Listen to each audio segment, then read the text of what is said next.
Welcome, everyone. Until the philosophy that holds one race superior and another inferior has finally and permanently been discredited and abandoned, everywhere is war. Until there are no longer first class and second class citizens of any nation, everywhere is war. Anyone knows what song that's from? Who sung that? Bob Marley. It was originally a speech, actually, from the United Nations of one of the emperors of Ethiopia, which we'll talk about in a little bit. But let me tell you about my country. Let me move forward on this thing. We're going to talk about Jamaica, Rastafarianism. Is this thing too loud? I feel like I'm echoing. All right, cool. We're going to talk about reggae music, and we're going to talk about how it all relates to Bitcoin for my people.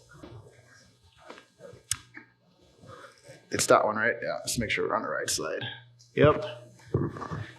So, I'm going to make a bold statement. I think that Jamaica should be the next country to adopt a Bitcoin standard.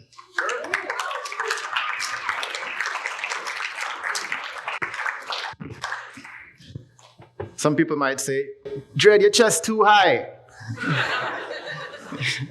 In Jamaica, that means you're being too confident, too overconfident, too ambitious. But I don't think it's too ambitious. We need remittance from abroad just like every other country.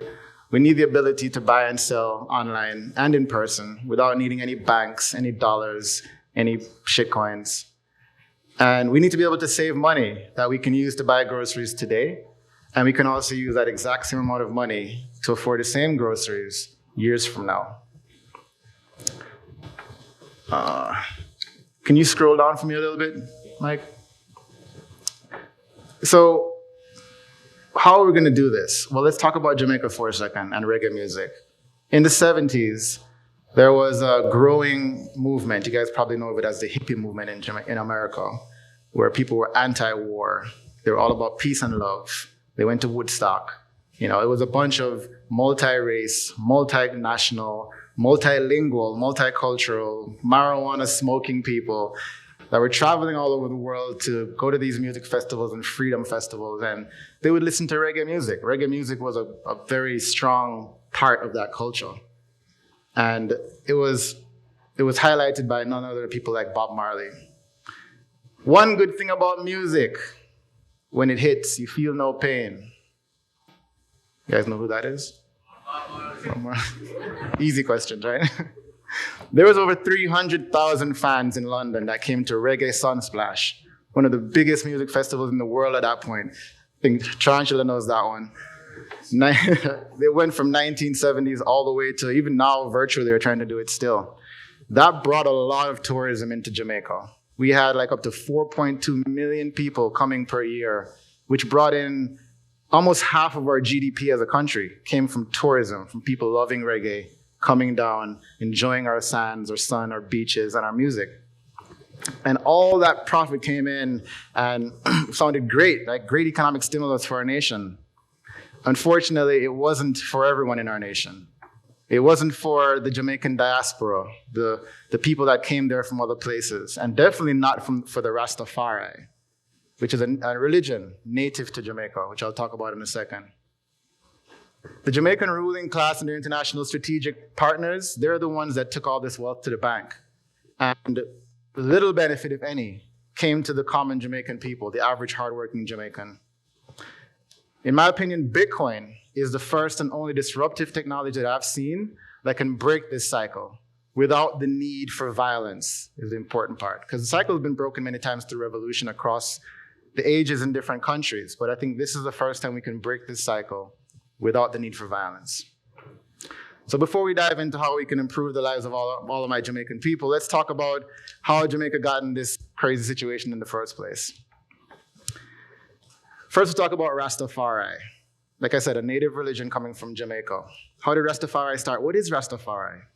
Rastafari comes from origins of an Afrocentric religion, a fork almost of Christianity, that got developed in the 1930s. Jamaica was in the height of colonialism from the British, and around the same time, there was this growing Pan-African movement that was happening in the West, highlighted by people like Marcus Garvey, if you've ever heard of him. And he had a lot of followers in Jamaica, including Jamaican Christian clergymen that followed his word. One of the things he said is, "Look to Africa, where there will be a black leader, a black king shall be crowned, and he shall be the redeemer." They took these as like biblical prophecies, basically. And what happened is that new black emperor, as fate would have it, or as faith would have it, all of a sudden got crowned in Ethiopia in 1930. That emperor's name was Ras Tafari Makanen, and he was crowned and renamed as Emperor Haile Selassie I, King of Kings, Lord of Lords, conquering lion of the tribe of Judah, aka Jah Ras Tafari. And that's how the religion began.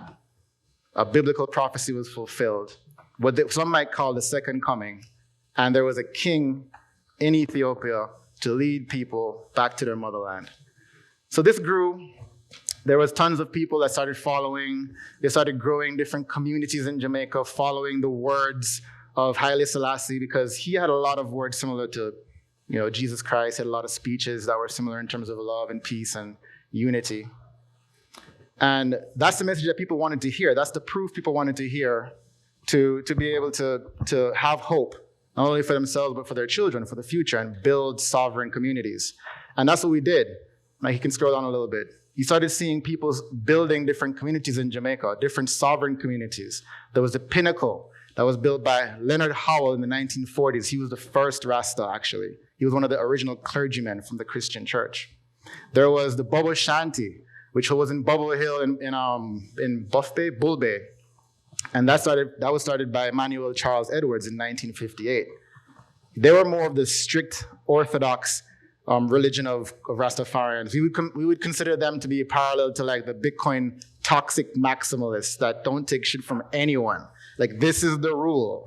And that's kind of what Bobo Shanty was like. And then there was the 12 tribes of Israel.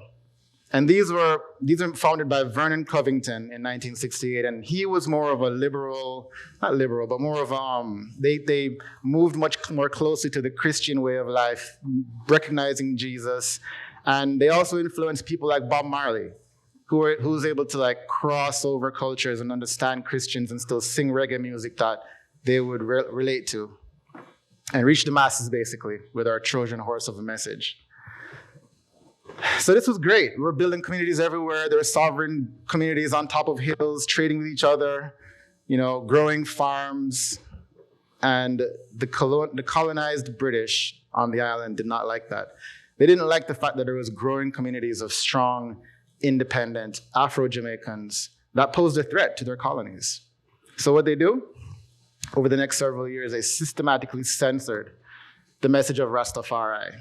They demonized the Rastaman as, this what they used to call black heart man, which is trying to make them subhuman in some kind of way. And they used the rule and the law and stuff and police to eventually start physically attacking them. In 1954, the colonized Jamaica, they used the police to violently destroy Pinnacle, the first community. In 1958, they burned down Emmanuel Charles's camp and many of the other camps, and arrested dreadlocks and shaved off their dreadlocks as a sign of saying, we don't recognize you, you're going to be colonized. Even as recent as a few years ago, they tried to burn down a Rastaman settlement in Bobo Hill. And as of 2 weeks ago, this is very recent, a 19-year-old Rastafarian woman was arrested and for unruly conduct, something you should just get a ticket for and go home. And they actually held her in a cell and shaved her locks off in Jamaica. This happened 2 weeks ago. So there is still a lot of aggressive human rights violations that continue to crush the spirit of the Rastafarian. And if someone tries to speak out against the government in public against it like this, they can likely get arrested and shamed in public media because they're talking out against the government. They call this government badness in Jamaica. But nothing can stop an idea whose time has come. The Jamaicans have this struggle, this message of revolution deeply rooted in our culture and in our music. And you guys know it's also deeply rooted in Bitcoin. So none of these communities actually got restored to the actual prominence they were when they first started, but the music became much more ubiquitous. It became much more universal. And not just the Rastafarians, but all Jamaicans now. Both, we call them baldhead. If you're not Rastafarian, you're a regular Jamaican, they call you baldhead. But all Jamaicans, both Rastafarian and baldheaded alike, realized that we were in this together now. There's no escape. There's no geographical escape to the motherland like we used to think. Ethiopia is facing problems just like we are. They're struggling all over the world. They're struggling just so it's not a geographical escape to the promised land. It's a little bit different than that now. And we're trying to introduce that message in a sly, roundabout way without attracting censorship from the government. Reggae music is an important means of transporting vital messages of Rastafari. The musician becomes the messenger, and as Rastafari see it, the soldier and the musician are both tools for change. That's a quote from a lot of Rastafarian religious books. So let's talk about Jamaica a little bit.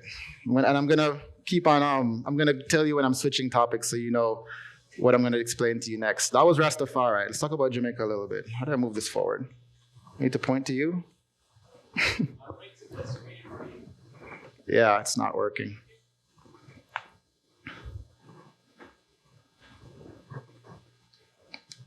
There you go. So let's talk about Jamaica. Land of Jamaica, my beautiful land. We were ruled by the British until 1962. We got independence, and it was a landmark motion in terms of sovereignty. But it came with its own set of problems.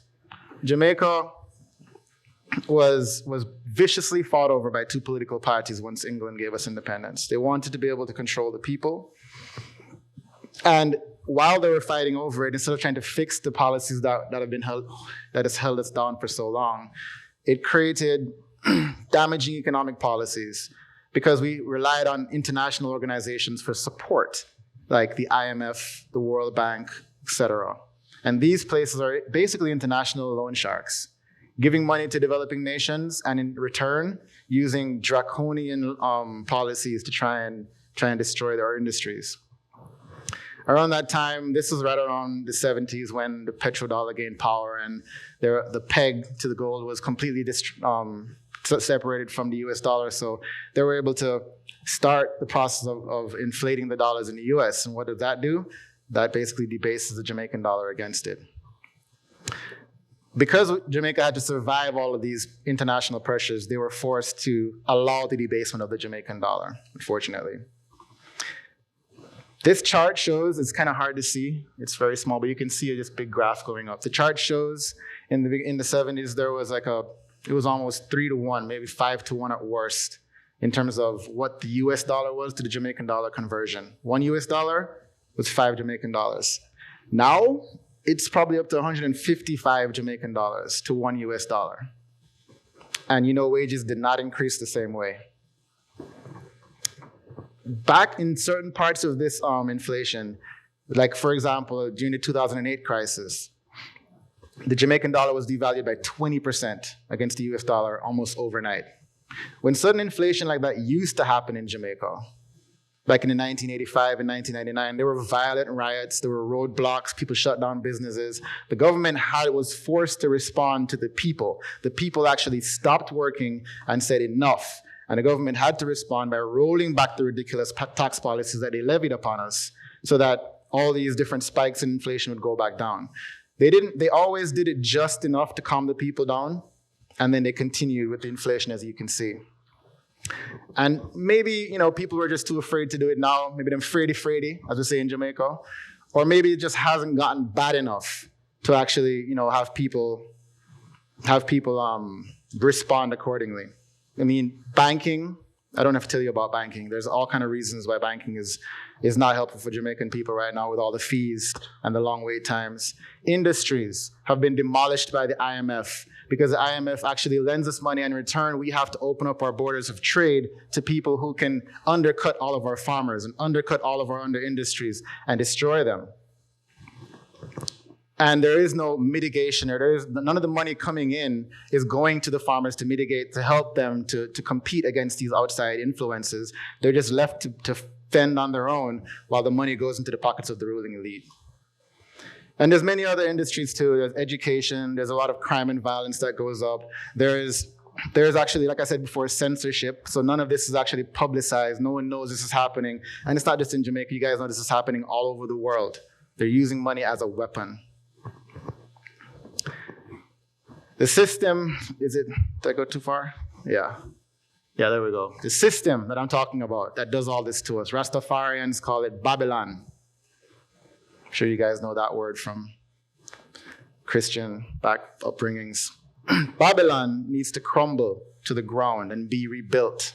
But more importantly, our people need to be able to safely exit this system. And until Bitcoin, there was no way to do that. The main problem is that there's really nowhere to go, right? So there's no physical escape we can make here. So I think the escape we're going to make here will be in the digital realm and will be in a self-sovereign way instead of in a geographical way. Let's talk about reggae music for a second. Reggae music, I love reggae music. Reggae music, just like any other industry, is controlled by gatekeepers, by elites and media elites in an ivory tower that can tell you what's going to play on the radio and what's not going to play on the radio. They're sworn to keep the purity of this music from back in the day that's broadcast to the public domain. And this was probably done at first to control the message being spread during wartime. You know, you wanted to sing songs to your people to motivate them and ideologically align them within their borders. Music, movies, art, it was definitely some of the more powerful ways of getting a message across while attaching emotion to it. Some of the sharpest memories I have from my childhood, actually, is the lyrics to these songs that I'm singing. Bob Marley, you guys all know him. His first concert was actually in London, was on TV in the UK. And they were going to broadcast it live. They're going to say, all right, cool. Let's get you Jamaicans on TV for our nice, clean audience. And they had on their bell bottoms, they had on their funky dreads, big smiles, ready to play some Caribbean music for you like you're on a vacation. That's not what they got. Bob gave them some strong, revolutionary, fight against the government, fight against the system lyrics. And by the time they were finished on stage, that virus started to spread. People heard it. And the disenfranchised people all around the world started following his music, even though the elites tried to shut him down. It was a rocky road. It wasn't easy. A lot of times he got fights from the government that he tried to perform in different countries. His band broke up because of infighting. He's been tried. People have tried to assassinate him more than once. This is all public record. But he kept on fighting. And it's because he had backative. Like we call Jamaican backative is like support. He had a strong backative of spiritual leaders, of people that were protecting him financially, of people that were helping him with his music, all the way from Trenchtown in Jamaica days. They made sure that he was able to foster and grow into a strong political force almost through music with some strong support from the beginning, before the gatekeepers could get to him. And there's a lot of parallels to Bitcoin with this story. Bitcoin was a Trojan horse just like Bob Marley. It played its part as magic internet money. And it was just, just like hotel points or game tokens or whatever you want to buy online. The gatekeepers didn't really realize that this had a revolutionary message in it. They were like, yeah, sure, whatever. Let them do it. Let them buy pizza. And on Pizza Day, just like on Bob Marley's first live day, people realized for the first time, you can actually use this uncensorably to buy things online or even in person. And of course, they gave it a fight. Just like Bob Marley, it was a rocky road. All kind of things happened that were bad. It went through Quadriga, it went through the Silk Road, it went through ICO scams. We're still going through NFT crap. Like, there's a lot of stuff that, could potentially make Bitcoin a rocky road to go down, but it had backative, just like he did. It had support.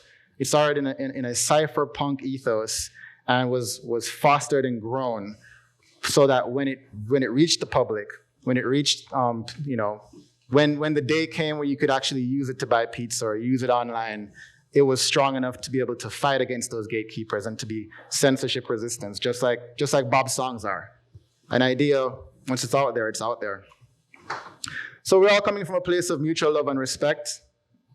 And just like Bitcoin, Bob wanted to help everybody walk out of the darkness, right? And trod through the valley of the shadow of fiat into a better world. So let this be an open letter. I'm going to change audiences. Still talking to you guys, but I want my Jamaican people to hear me as well. So this is going to be an open letter to all my Jamaicans. I want to showcase, as much time as I have, the many benefits of Bitcoin and how much it can bring to our people. I have a thing called Jamaican excellence. We're a very, very proud people. Like, I think that talent, beauty, intelligence, and hard work ethic makes up the base layer of a Jamaican. And honestly, we accept nothing less from all of our countrymen than excellence as well. Even if we ourselves aren't doing the excellence, we expect it. That's just in our culture. Like, take for example, this guy. You guys know this guy? The fastest man in the world, Usain Bolt, right? Records over and over again. No one can dispute this. However, at any point, if Usain Bolt did not perform his best in a race, if he didn't not only almost break a record but beat everybody by far, Jamaicans, you'd think we just completely disowned him. We would critique him. We would assume some unfounded reason why he didn't do his best. Maybe he was drinking too much at the club the other night. Maybe he didn't train hard enough. Or we'd blame his mindset for just not taking the race seriously enough. And it's not because we suddenly don't like him anymore. We love him. He's our hero. But in Jamaica, you slay your heroes. We have genuine and passionate critique to all of our heroes because, like systems and institutions, they're all flawed in some way. But we expect you to continue to show excellence because you're Jamaican. It aligns with our values. And this is why I'm really excited, because this part of our culture, we expect things to prove themselves time and time again. And Bitcoin proves itself time and time again for 12 years, every 10 minutes, that it just works, no matter what. And as a Jamaican, that aligns with our ethos. So I'm really excited to see when Jamaicans pick this up exactly how fast it's going to be, gradually and then suddenly. So I'm going to talk about the different ways that, that Jamaicans can use Bitcoin. Jamaicans, you can use Bitcoin in many different ways. You can send money from foreign, which we call America or Europe or London, from foreign to Jamaica for less than a penny, almost instantly, as fast as a lightning bolt. Sending money home from abroad is a good thing to do. A lot of people do it all the time in Jamaica. I would recommend Jamaicans you send Bitcoin instead of US dollars, instead of using Western Union, instead of using MoneyGram or any of these remittance services. As you can tell on the screen, I think it's the right one. Yeah, Western Union will charge you 6% when trying to send fees in the most common amount, trying to send remittance in the most common amounts like $200, $250. For $5,000, you can send for less than 2.5%. For $25, you can send in less than 2.5%. So why is it the most common amount they charge up to 6%? And in some countries, up to 15% to send that to the people who need it the most. These are the kind of inhumane games that they're playing with your money to try and squeeze every last drop of prosperity out of the people that need it most.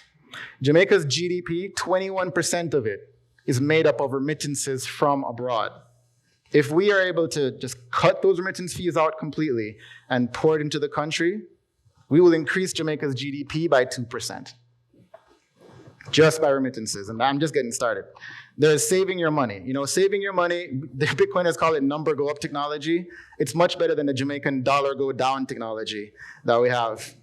And I'll try to get through the rest of it. But it's basically, if you don't want to make an investment and you want to put your money under the mattress, it's still going to be staggering the amount of money you're going to lose if you just leave it there. Wealth fund managers right now are being considered financially irresponsible if they don't tell their clients to actually use Bitcoin as a hedge, even as an investment hedge.